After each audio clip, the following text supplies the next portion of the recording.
All right. What is up? This is Dominic DeAngelo of Ad Free Shows and SE Scoops, and welcome back to Rumor and Innuendo. And I am here with none other than Robert Karpeles, also known as WWE Creative-ish on Twitter. Robert, hey, nice to meet you, man. Man, it feels great to be back, Dom. Welcome to the show. I want to start it out here with a shout out to Stalwart Mike Malaro, who says, "Welcome back, mixed my daily news fix." And also, Mr. I Am Mr. Cheeseball Productions. Will we get apologies to Billy and the CW? Stay tuned, man. Let's see what happens. It's just great to be here. It is good to be here, and it's very nice to take the helm here. I'd like to thank Nick Hausman. He did bring me into WrestleZone, into the wrestling writing world, so taking up the mantle here is pretty cool. And yeah, Robert, I'm just happy to be joining you, man. Dude, I am excited to be back. You guys know the drill, folks. It's 30 minutes. We don't have a lot of time. Let's get right into things. Yeah, absolutely. So what we'll be talking about today is Tony Khan addresses his scorched earth kind of tweeting that he's been doing as of recent. So he spoke during Super Bowl week. We'll talk about that. We'll talk about AEW Revolution kind of taking some shape, and we've seen some matches take form here. Also, Okada likely heading to AEW, it seems, from some reports that we've heard. Not only that, but Elimination Chamber taking a little bit more shape too, as we see Randy Orton and Drew McIntyre qualifying for Elimination Chamber match. Then obviously we're going to kick everything off here with the WrestleMania Kickoff presser and the therein fallout that happened on SmackDown. So Robert, I know you talked about this on Wrestle Roast, and you guys broke it down there and gave your opinions, but give me your thoughts overall on what you thought of the press conference. You watched it on television. I was there live, so I want the different perspective.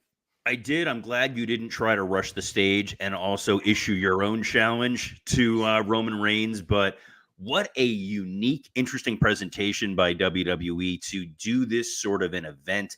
I think back, probably the most iconic kickoff was the press conference with Mike Tyson all the way back for WrestleMania 14.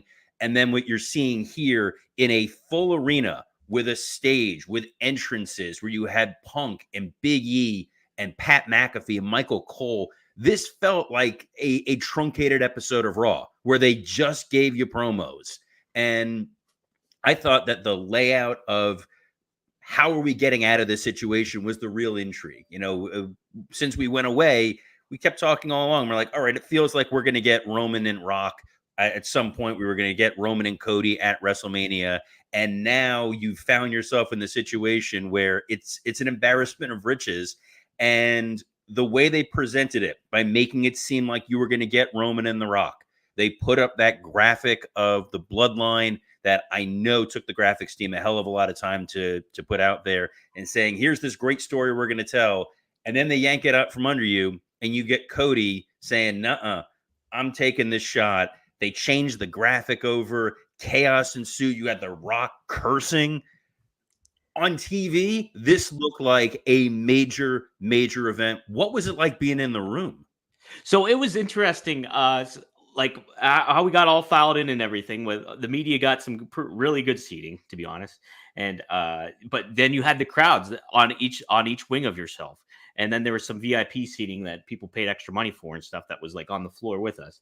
But it was kind of interesting to try to hear who they were chanting for exactly, because people were chanting for Rock and then people were chanting for Cody, and trying to break that down was kind of intriguing. And so everything coming out from the presentation standpoint, I'm with you 100%. Being there live, it was such a spectacle and a very, very kind of cool. Being the T-Mobile Arena, it still felt like an intimate atmosphere that was still going on, but still a huge, huge spectacle. And I will say, though, like all that outgoing stuff that kind of happened, from my perspective, and I don't know how a lot of my other media colleagues kind of felt or anything like that, I thought it was like, oh, that's kind of it. Like, it didn't pack as much as the punch being there as live. I think the storyline aspect of it all, from it all kind of unfolding. It seemed very cool, and everything to that effect. But like going back, the most I hear about it, seeing it on television and how it was, like, I'm hearing pretty universal praise over it and how it was executed. I mean, you come out of that show and you realize you have so many different options that you can pivot to, whether that is a tag match that people seem to keep saying. Personally, I don't want to see a tag match, but I know that's an option. Right. You could double back and go to Roman and The Rock. They were teasing very heavily on SmackDown with Hunter's comments this idea of who's really in charge, who's running things, and the idea of a TV version of a real life power struggle.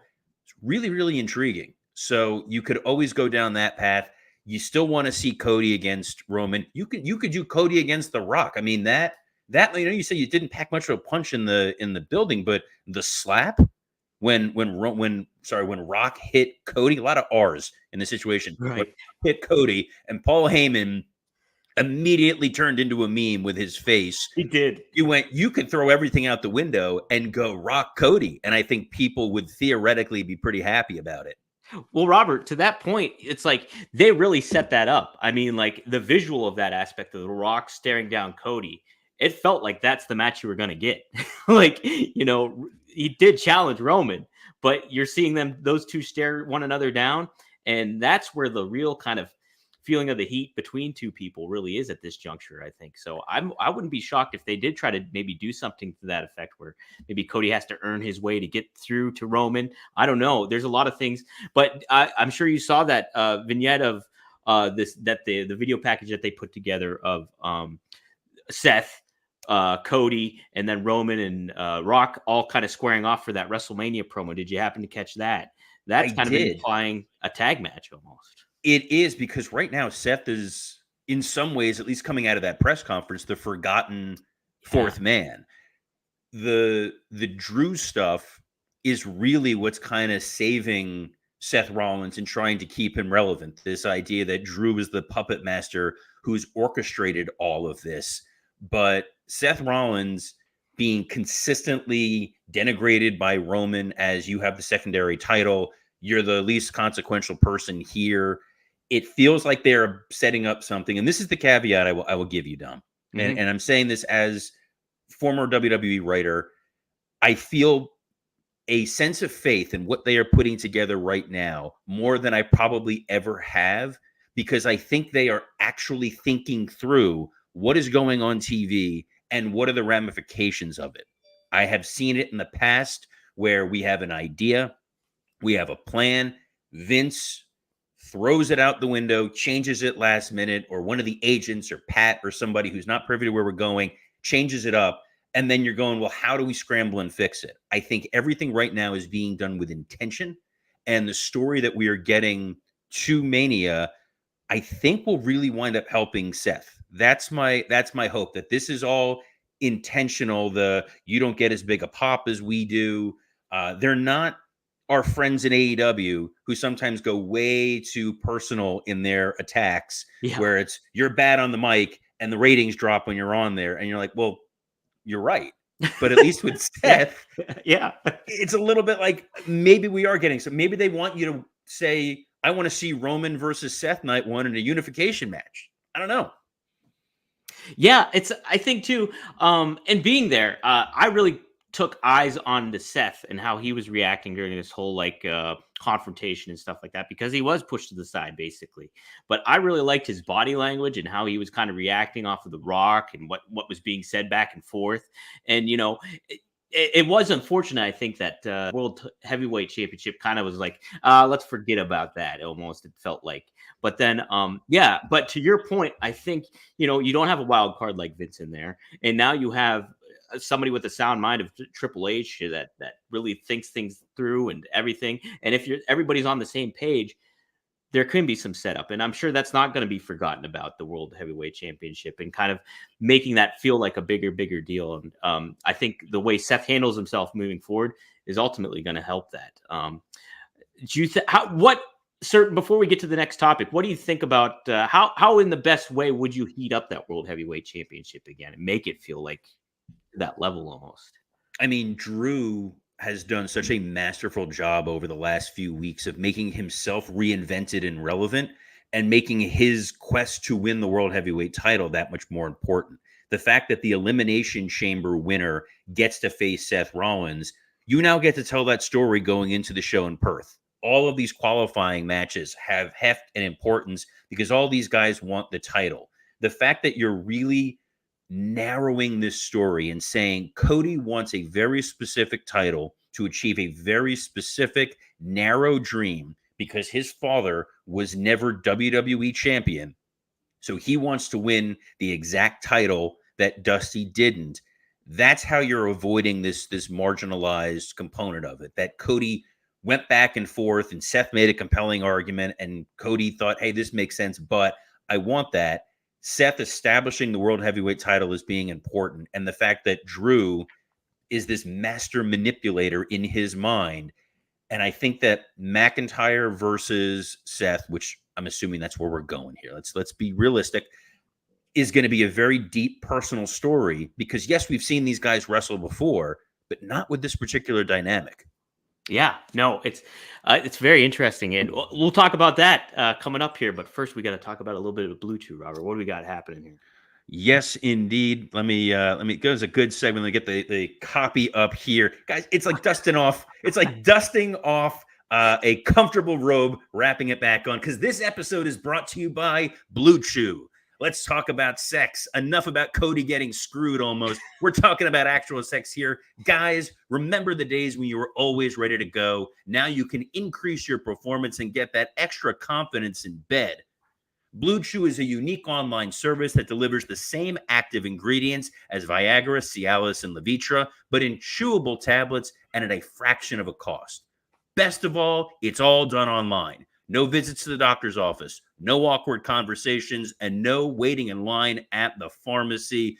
You guys listen to all the different shows here on Ad-Free Shows. You have heard sung from the rafters all of our hosts, the fans that have chimed in, how successful they have been with Blue Chew. Blue Chew is never going to let you down. And we, Dom and I, are such generous folks, guys. We have a special offer for you. Try Blue Chew free when you use our promo code RUMOR at checkout. Just pay $5 shipping. That's BlueChew.com, promo code RUMOR to receive your first month free. Visit BlueChew.com for more details and important safety information. And we thank Blue Chew for sponsoring the return of Rumor and Innuendo. Yeah, dude. Blue Chew's obviously a stalwart in wrestling podcasting, and it's an honor to have them here on Rumor and Innuendo. So. It has replaced IcoPro as the most iconic brand tied to professional wrestling. And unlike IcoPro, guys, Blue Chew actually works. That's right. That's totally it. I guess, yeah, before I forgot to bring up this point too at the previous one. CM Punk and Big E on commentary. Punk really laid into everybody that was involved in that press conference in a lot of ways. Give me your perspective on that before we talk about Elimination Chamber again. So I've been saying for a while now, Big E, who's been sidelined with his neck issues, is the perfect guy to step in and be a commentator. I've advocated putting him on NXT because he's been out scouting talent. Him and Punk had such chemistry together and enthusiasm. And CM Punk, while being injured, in his commentary made me realize I still want to see CM Punk versus Seth, the way they talked about each other. I want to see CM Punk challenge Roman Reigns. I wouldn't mind seeing CM Punk go up against Cody Rhodes with him being critical of how Cody handled things.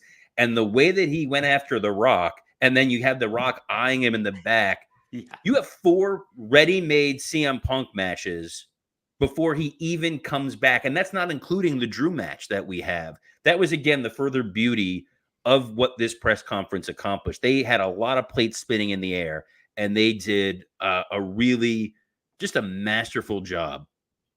It's neat because I was right in between that. So, like, The Rock was on stage and CM Punk was behind me, and you could hear on the floor CM Punk all his comments via, like, you could hear it just crystal clear. And so The Rock, like, staring daggers over my head to CM Punk's way was just like a compelling kind of visual to see. Are you sure? Are you sure he wasn't staring directly at you, Don? I was hoping not. I was hoping he might have caught a couple eyes at me during the press conference. I don't know, but. Luckily, I think it was all on Punk this time around. But no, and like you think about it, if you get Punk on commentary, plus the complimentary chemistry that him and Big E already were able to show. When you get Punk on commentary, you can set up so much of what he says on the air and turn that into a feud later on with several different kinds of talent, all kinds of talent. So my pitch, by the way, you got 2 nights of WrestleMania, you got Punk, you got Big E. Those should be your 2 hosts right there. Yeah. You let each one of them step in, utilize them on top of your commentary team. I think it'd be gold. I'm 100% for that. 100%.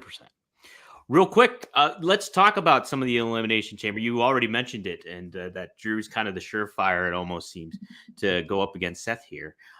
Randy Orton also qualified. He defeated Sami Zayn, while Drew defeated AJ Styles with the help of LA Knight. So with the aspect of Drew likely probably facing Seth, where would you kind of put Randy Orton into this equation too, moving forward with WrestleMania? So here's where I'm surprised about some of the results that we got. Mm-hmm. First of all, I did not think we were going to lose AJ Styles and Sami Zayn from being in the chamber based on where we were going. So I thought they were going to play a little bit more of a role going into that match. And I thought that the chamber match was going to set up what seemed like the best opportunity for Orton to have a fantastic in-ring contest, which would have been him against AJ Styles at Mania, kind of the 2 lost guys who don't have something else of major consequence going on, whether that was AJ attacking Orton after he got eliminated or who knows what. But those guys have remarkable chemistry. Unfortunately, there's only so many spaces at the top, and they make perfect sense. It's a great marriage of convenience for AJ Styles and Randy Orton to work together. That would be my guess. Sami Zayn is somewhat the odd man out by not being part of the chamber, and him telling this story as a challenger, as a contender. He's someone who you can, whenever you need, you can heat Sami Zayn up. The audiences love him almost in the way they love Rey Mysterio. That was the beauty of Rey. Whenever you needed somebody in any role, you throw Rey in there. Whether he's a main event guy, he's an opening match guy, whatever it may be, the audience is always going to react. They're always going to cheer. They're emotionally invested in Rey. They're emotionally invested in Sami Zayn. It's not quite what we had at Chamber last year, but you give him the empty arena promo he did with Jackie Redmond, the promo he gave on SmackDown, the emotion he felt after he lost against Orton, a very strong, clean match. You got a couple places to go. I'm still holding out hope that we are going to get Sami Zayn being the guy to upend Gunther. Yeah, it's really interesting to see how that Intercontinental title picture is going to play out, because you have Sami Zayn, you have Jey Uso maybe in the mix. Who knows? I even made the suggestion too on Gagne and Magnum that you could fit Randy Orton in there and be the guy that topples Gunther even somehow. But it is interesting because you look at the trajectory of Sami Zayn, how white hot of an act he was back at last year at this time. And then even LA Knight, he was on commentary here for that. And he's still got an upcoming match against Ivar, which I'm sure he would likely win. I couldn't imagine Ivar maybe doing that. But, I don't know. Yeah. If they're going for a unique imagery, maybe that's where they're going to put him. I've made my thoughts known about LA Knight on here numerous times. I think he seems like a very nice guy. I think he caught on quickly, but doesn't have the underlying fundamentals to really be able to justify the position he's in. And that's not necessarily just my opinion. That, from what we understand, somewhat Hunter's opinion, but he's like, let's give this guy a chance. I'm a big Ivar fan, been a fan of him for a long time. I think with Eric going down with his neck fusion surgery, Ivar has stepped up as this really unique anomaly as a strong upper mid-card heel. See, that'd be interesting too, because you look at the previous work and how hyped up they were before they were the Viking Raiders as War Machine and everything like that. It's just they were really positioned well as big heavy hitters back then. So to get to that point to where he's at that level again would be very, very neat to see. Positioned in this new era of WWE kind of moving forward too. So, lots of opportunity in WWE for the folks that are there to step up. But it looks like since we were last together, some big shifts have happened on the other side with our friends in All Elite Wrestling, Dom. That's correct. Yes, it appears, according to Fightful Select, that Okada is AEW bound. According to the report from Sean Ross Sapp and Fightful, it says that he's been agreed with the company for weeks. He's made an agreement. We're told that the deal was effectively agreed to the last couple of weeks, but we haven't confirmed that pen has been put to paper. As we're told, it is being finalized. Okada actually just finished his run with New Japan, got a victory over Hiroshi Tanahashi at New Beginning in Osaka. So, yeah. And according to this too, WWE sources that they spoke to in Las Vegas also confirmed that there were talks between Okada and WWE. You think this is a good move for Okada jumping over to AEW when there's such a huge over saturation of talent, it seems? Or is this the good move or bad move here, Robert? So I thought if Okada was serious about leaving Japan and coming over to the United States, the opportunity for him to make his biggest statement was coming back to WWE. Mm-hmm. He is a very well-known wrestler within certain circles. And I would say if you're listening to this show, you are pretty well-versed in Okada. But the audience that watches even AEW versus the audience that watches WWE, different audience, different footprint, different numbers. I think Shinsuke Nakamura is a perfect example of he was considered probably one of the best wrestlers in the world when he came over to WWE, but the WWE fan base, not super familiar with him. Now he has thrived. He has a great extended career. Okada going to AEW, you're back in the sandbox where we've already seen him. It's not necessarily special or new or exciting. We've seen Okada of late, and I think part of the challenge is same thing with Will Ospreay. The audience isn't going to view this as a huge new signing. It's, well, this is the guy we saw last year. He was part of Forbidden Door. It's great that he's here.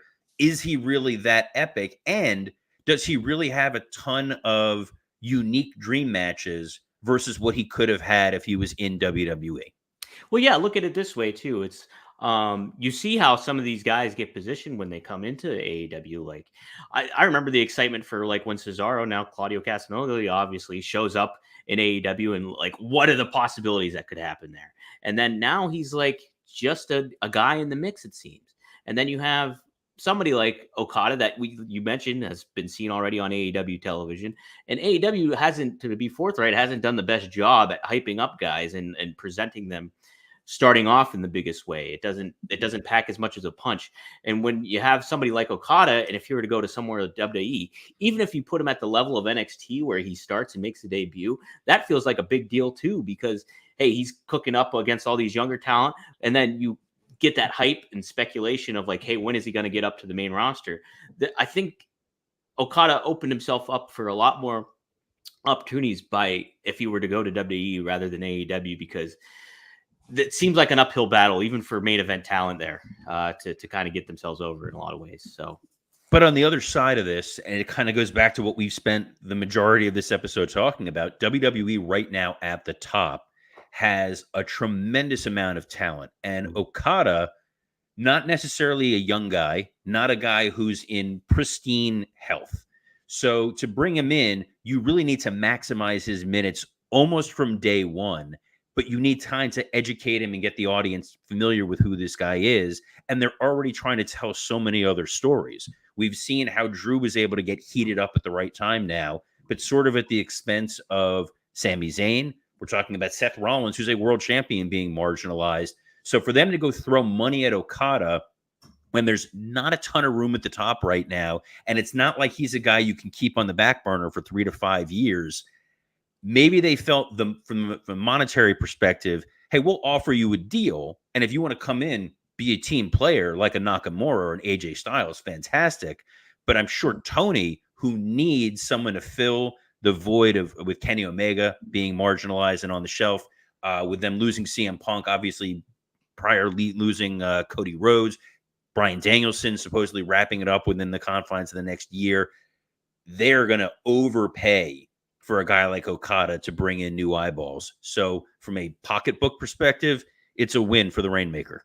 Yeah. It's going to be interesting to see how that kind of unfolds and how they will ultimately position him.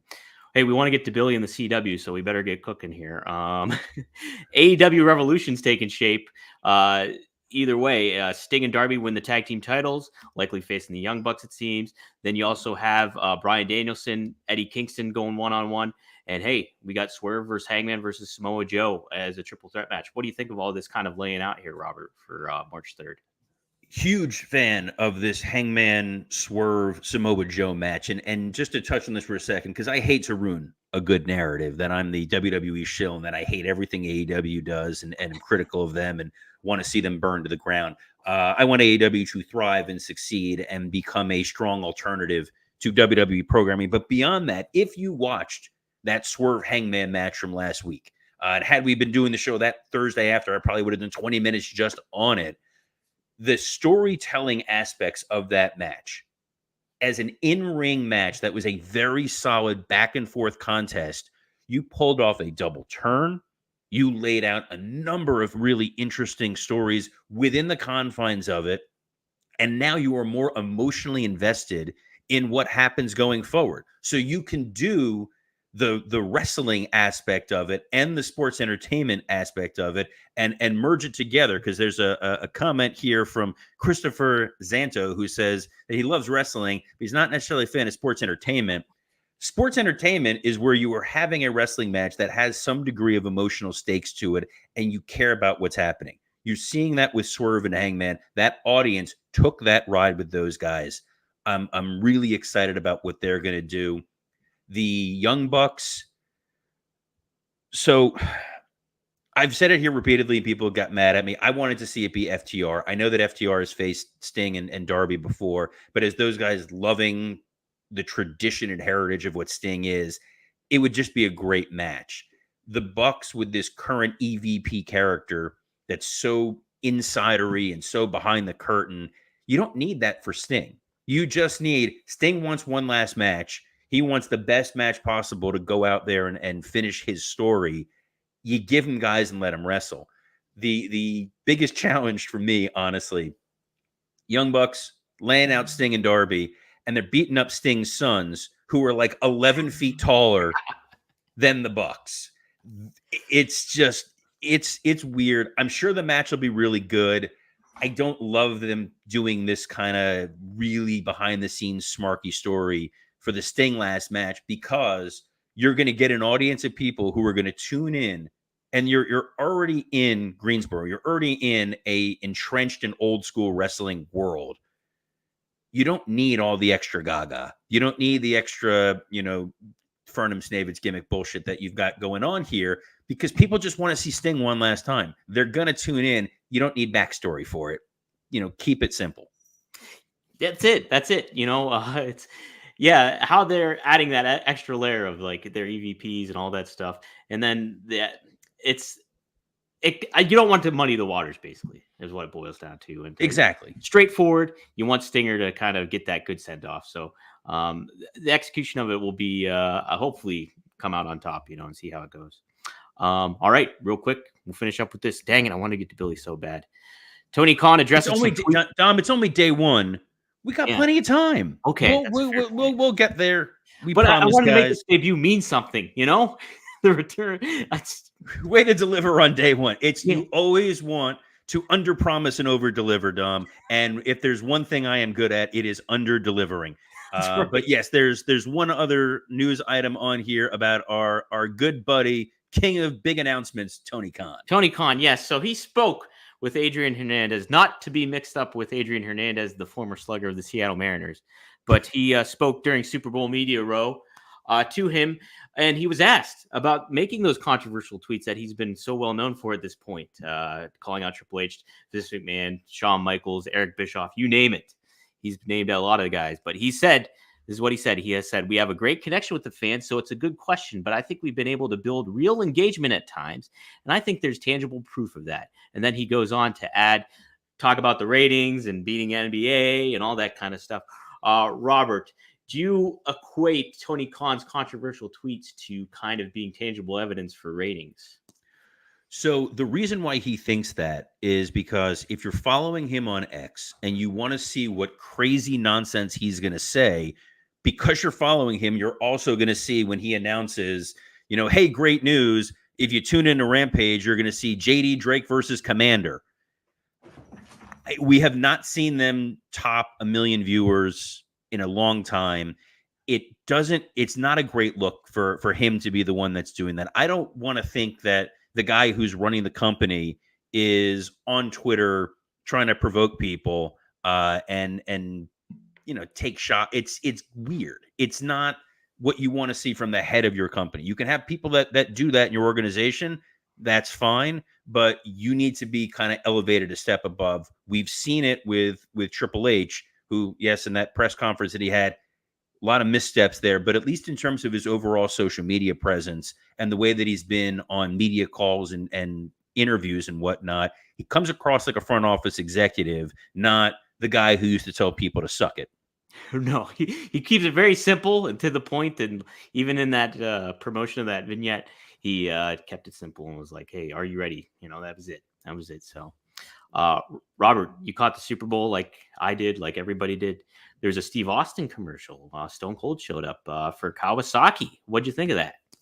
Total surprise, just because it was a goofy commercial. They're driving by people and all of a sudden they get mullets. I'm like, all right, I get the joke. And then all of a sudden it's like, hey, there's Steve Austin. And then it's Steve Austin with a mullet.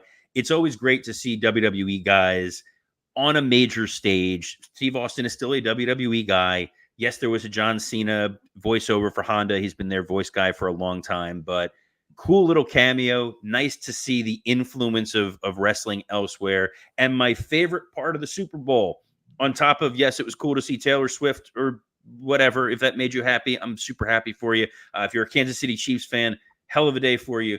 I love the tradition of them being presented with the WWE title. And part of why I love Patrick Mahomes is he did it last year. He did it again this year. He proudly carries that thing around right after he wins. And it's a cool visual. It's a cool moment for wrestling fans to see that kind of inclusion, Dom. It very much shows across the board how universal pro wrestling can be. And it's neat to see somebody like a 3-time MVP now at this juncture, Patrick Mahomes, be carrying a belt around. So title. I'm all for it. He carries a title around, Dom. A belt that you hold up your pants. You WWE star, let me tell you, you are one. All right. Well, hey, first episode in the books. Not too bad, Robert. I like it. This was fantastic, man. This was great. So happy for you guys that tuned in live on YouTube, on X. I know we're streaming on the WWE Creative-ish Twitter account. We're streaming on yours, Rumor and Innuendos, SE Scoops joining the Rumor and Innuendo universe. And we'll be back on ad-free shows as well. There was a schedule conflict today. They were recording something else at this time, but we'll be there. You also, if you missed the video or you just want to listen to us in the audio portion, I know a lot of folks like to listen at the gym. My wife's father-in-law told me he enjoyed listening to us. He listens to the show on the gym, so he's happy to have it back. Wherever your podcasts are available, Apple, iTunes, Spotify, you name it. My last ask before we get to our plugs and all that other stuff. We're back. We're here. Spread the word. Go on the iTunes gimmick or the Apple Podcast app. Give us a 5-star review. Give us a nice review. And if you're new to the show, because you're a big Dom fan, you wanted to check this stuff out here every Friday. We dip into those Apple reviews. We read some of them online. We do this for the love of the game, Dom. We love being able to talk wrestling, have this community with you guys, and we'll be here Monday through Friday at noon Eastern. Dom, what do you want to plug for the fine folks? Sure, yeah. You can follow me on Twitter down below at Dominic DeAngelo. Be sure to tune in to the RVD podcast, One of a Kind with RVD. I go live. Actually, tonight I'll be going live, Mr. Monday Night at 9 p.m. Eastern Standard Time with Rob, and for the live recording of our episode. So tune into that. Go to rvdtv.com to get all the clips and all the full episodes there. That'll really help us out. And then also do GagneandMagnum.com. That's the YouTube channel for Straight Talk with the Boss with Magnum TA and Greg Gagne. I host that. Go there, subscribe. We got a lot of good content. They both follow the current product, so it's very insightful from a historical standpoint and a modern standpoint. So check all those out. I'm sure I can plug a lot of other stuff. Oh, SEScoops.com. Absolutely. Yeah, go to there. Mike does a great job. I'm happy to be working for them. And I'm happy to be airing this on here there too. So check out SEScoops.com for all your good wrestling news needs that we don't fulfill for you here. And we fulfill everyone's needs here, Dom. That's what we're all about, man. You can follow me on Twitter at WWCreative_ISH, and you can listen to my other podcast, Wrestle Roasts, hosted with Dan St. Germain, Mike Lawrence, and Scott Chaplin. So episode 1, man, we're in the book. So on behalf of the fresh and clean, brand new Dominic DeAngelo, I'm Robert Karpeles. Best of luck in your future endeavors. We'll see you next time, tomorrow on Rumor Innuendo.